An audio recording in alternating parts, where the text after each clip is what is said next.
Good morning student. Geography का 4th chapter शुरू करेंगे बेटा आज हम कृषि।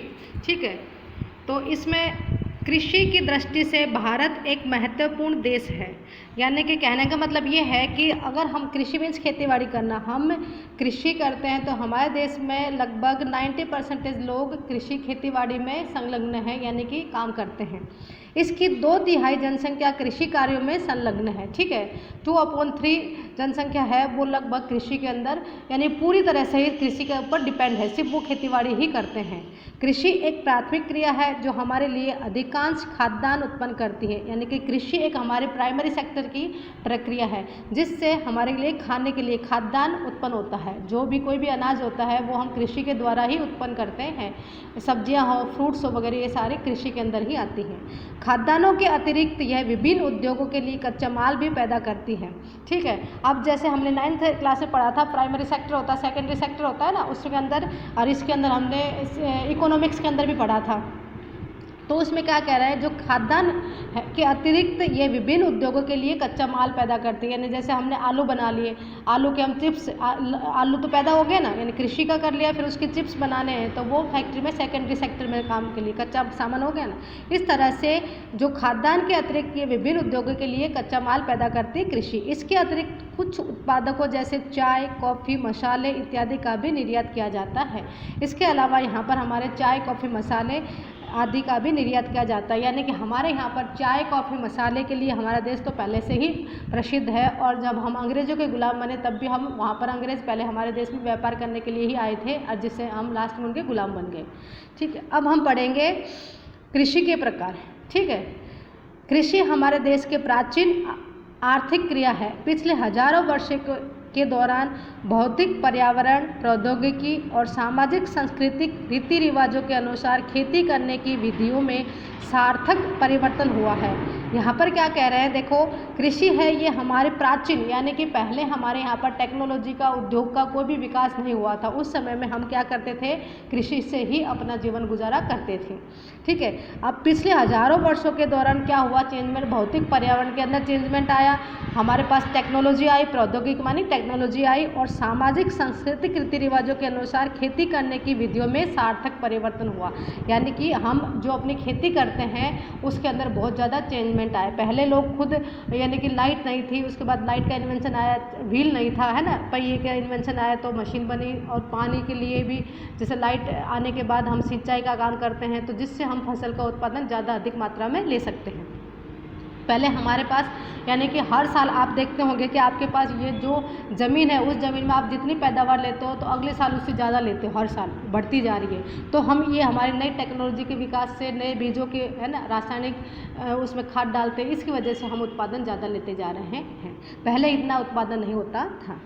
जीवन निर्वाह खेती से लेकर वाणिज्य खेती तक कृषि के अनेक प्रकार है। यानी कि क्या कह रहे हैं, जीवन, हम अपना गुजारा करने के लिए खेती का अनाज अपने पास रख देते हैं, बाकी का अनाज हम क्या कर देते हैं, बेच देते हैं, उससे हम अपनी जीवन जरूरत की चीज़ें खरीदते हैं जो रुपये आते हैं। इस तरह से क्या कहते हैं, जीवन निर्वाह खेती से लेकर वाणिज्य खेती तक कृषि के अनेक प्रकार है। पहले लोग सिर्फ अनाज ही बोते थे, गेहूँ, ये चने वगैरह बोते थे, लेकिन आज के समय में लोग दाल, चावल वगैरह, अलग अलग चाय, कॉफ़ी, मूंग वगैरह बो रहे हैं, जिससे क्या करते हैं, उनको बेचकर वो ज़्यादा आमदनी प्राप्त कर रहे हैं। ठीक है, वर्तमान समय में भारत के विभिन्न भागों में निम्नलिखित प्रकार के कृषि तंत्र अपनाए गए हैं। जैसे आज के समय में हमारे यहाँ पर अलग अलग प्रकार के कृषि का तंत्र अपनाया गया है, जिसमें फर्स्ट नंबर है प्रारंभिक जीविका निर्वाह कृषि। ठीक है, क्या है, प्रारंभिक जीविका निर्वाह कृषि। अब इसको क्या कहते हैं, देखो, इस प्रकार की कृषि भारत के कुछ भागों में अभी भी की जाती है। यानी कि ये प्रारंभिक जीविका है ना, निर्वाह कृषि, ये आज भी हमारे यहाँ पर की जाती है। यानी कि कहने का मतलब है कि जिनके पास छोटे खेत हैं, ठीक है ना, थोड़ी ज़मीन है, तो वो अपना गुजारा करने के लिए, यानी अपना पेट भरने के लिए उसमें खेती करते हैं और उससे अपनी पूरी साल निकाल देते हैं। ठीक है, इसको क्या कहते हैं, प्रारंभिक जीवन निर्वाह कृषि कहते हैं। इसको हम पढ़ते हैं, प्रारंभिक जीवन निर्वाह कृषि भूमि के छोटे टुकड़ों पर आदिम कृषि औजारों से, जैसे लकड़ी के हल, दाव और खुदाई करने वाली छड़ी तथा परिवार अथवा समुदाय श्रम की मदद से की जाती है।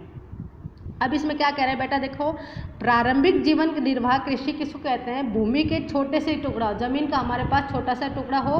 फिर आदिम कृषि औजार, जैसे कि पुराने समय के जो औजार होते हैं, हल होते हैं, डाऊ होता है और खुदाई करने वाली छड़ी से ये खेती की जाती, क्योंकि इनके पास जो छोटे लोग हैं, यानी कि जिनके पास छोटी ज़मीन है, थोड़ी ज़मीन, उनके पास इतनी फैसिलिटी नहीं है, उनके पास इतना रुपये नहीं है कि वो आधुनिक औजारों का यूज़ कर सके, तो वो पुराने ज़माने के औजारों का यूज करके यहाँ पर अपने जीवन निर्वाह के लिए खेती करते हैं।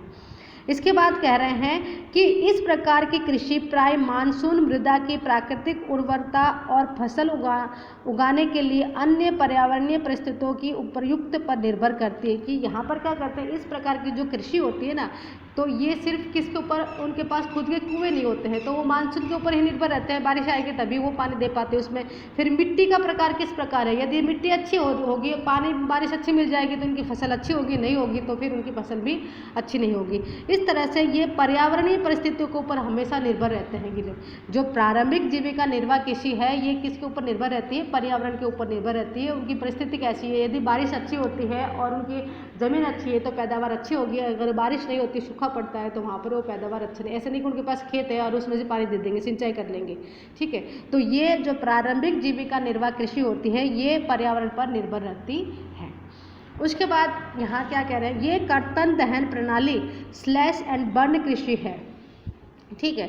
इसमें क्या कहते हैं, जो कर्तन दहन प्रणाली को कहते हैं स्लैश एंड बर्न कृषि है। ये मैंने आपको 8th क्लास में भी पढ़ाया था, जिसमें क्या होता है, जंगल की जो नीचे की झाड़ियाँ होती है वो जला दी जाती है, उसके राख का पोटेशियम मिलता है और उससे वो आदिवासी फसल उगाते हैं, फिर एक स्थान पर उगाने के बाद वो दूसरे स्थान पर चले जाते हैं, है ना, ये बताया था ना, याद हो तो इसमें क्या है, ये कर्तन दहन प्रणाली है, स्लैश एंड बर्न कृषि है। किसान झूम कल्टीवेशन कहते हैं इसको, क्या कहते हैं, झूम कल्टीवेशन। किसान जमीन के टुकड़े साफ करके उन पर अपने परिवार के भरण पोषण के लिए अनाज व अन्य खाद्य फसल उगाते हैं, ठीक है। क्या कह रहे हैं इसमें, किसान जमीन के टुकड़े पर अपने परिवार के भरण पोषण के लिए अनाज व अन्य खाद्य पदार्थ उगाते हैं।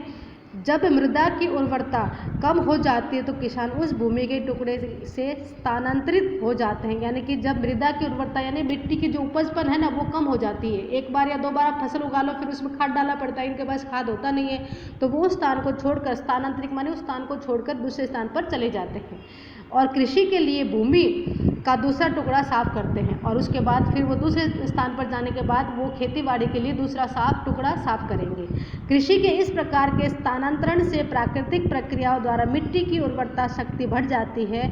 चूँकि किसान उर्वरक अथवा अन्य आधुनिक तकनीकों का प्रयोग नहीं करते हैं, इसलिए इस प्रकार की कृषि में उत्पादकता कम होती है। देश के विभिन्न भागों में इस प्रकार की कृषि को विभिन्न नामों से जाना जाता है, ठीक है। अब यह क्या करते हैं, एक स्थान को छोड़कर दूसरे स्थान पर चले जाते हैं, फिर वहाँ पर 1 साल कृषि करेंगे, फिर उसको छोड़कर दूसरे स्थान पर चले जाएंगे, फिर घूम के फिर वापस उसी स्थान पर आ जाएंगे। तब जैसे कि हमारे यहाँ पर खेतों में कई बार क्या करते हैं, 1 साल फसल लेते हैं, दूसरे साल जो बाजरे की फसल आती है तब अधवाड़ छोड़ देते हैं, है ना, फिर हम दूसरे अगले सरसों की या गेहूँ की फसल होती है लेते हैं तो वो हमारी फसल अच्छी होती है। इसलिए इस तरह से ज़मीन को उर्वरता मिल जाती है और वहाँ पर वो अच्छी तरह से फसल उगा सकते हैं। अब इसमें उत्तर पूर्वी राज्यों असम, मेघालय, मिजोरम और नागालैंड में इसे झूम कहा जाता है, ठीक है। ये उत्तर पूर्वी राज्यों कौन सा है, असम है, मेघालय है, मिजोरम है और नागालैंड में है, इसे क्या कहते हैं, झूम कल्टीवेशन कहा जाता है। मणिपुर में, उसके बाद क्या कह रहे हैं, मणिपुर में पामलुल और छत्तीसगढ़ के बस्तर जिले में और अंडमान निकोबार द्वीप समूह में इसे दीपा कहा जाता है, ठीक है। कई बार एग्जाम में पूछा भी जाता है, ध्यान रखना। जो झूम कल्टीवेशन या झूम किसे कौन से राज्य में कहा जाता है, कर्तन दहन प्रणाली को झूम, ठीक है ना, प्रणाली कहाँ कहा जाता है, तो असम है, मेघालय है, मिजोरम है और नागालैंड है। जबकि दीपा किसको कहा जाता है, कहाँ पर कहा जाता है, छत्तीसगढ़ के बस्तर जिले में और अंडमान निकोबार द्वीप समूह में इसे क्या कहा जाता है, दीपा कहा जाता है। इसके बाद है, इसमें ये दे रखा है, एक बार हम पढ़ लेते हैं। झूम कर्तन दहन प्रणाली स्लैश एंड बर्न कृषि को मैक्सिको और मध्य अमेरिका में मिल्पा, वेनेजुएला में कोनुको, ब्राज़ील में रोका, मध्य अफ्रीका में सोल, इंडोनेशिया में लदांग और वियतनाम में रे के नाम से जाना जाता है। ठीक है बेटा, एक बार पढ़ लेना इसको। भारत में भी यह प्रारंभिक किस्म की खेती अनेक नामों से जानी जाती है, जैसे कि मध्य प्रदेश में बेबर या दहिया, आंध्र प्रदेश में पोडू अथवा पेंडा, ओडिशा में पामाडाबी या कोमान या बरिंगा, पश्चिम घाट में कुमारी, दक्षिण पूर्व राजस्थान में बालेर या बाल्टेर, हिमालय क्षेत्र में खिल, झारखंड में कुरुबा और उत्तर पूर्वी प्रदेशों में झुम आदि के नाम से जानी जाती है।